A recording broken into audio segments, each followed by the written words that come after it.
Hazrat Abu Sa'id Khudri radiyallahu anhu reports that Allah's Apostle sallallahu alaihi wasallam mounted the pulpit and said, "Undoubtedly I am scared of the worldly bounties which will be conferred on you."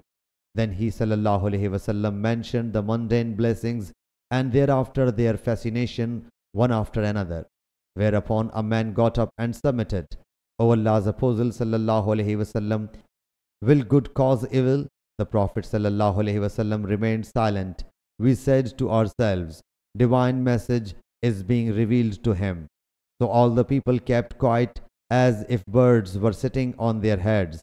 Then he wiped the sweat off his face and said, "Where is the questioner? Is it worldly goods good?" He sallallahu alaihi wasallam repeated it thrice. Then illustrating it, he sallallahu alaihi wasallam said, "Only good generates good.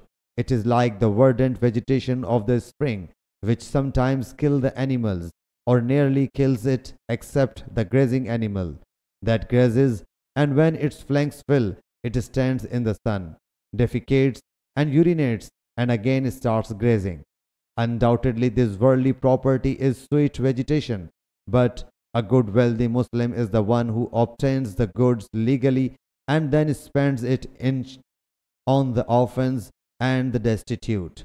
And whosoever misappropriates the property is like the eater who never gets satiated, and the property will bear witness against him on the day of resurrection. Sahih Bukhari Hadith number 2842.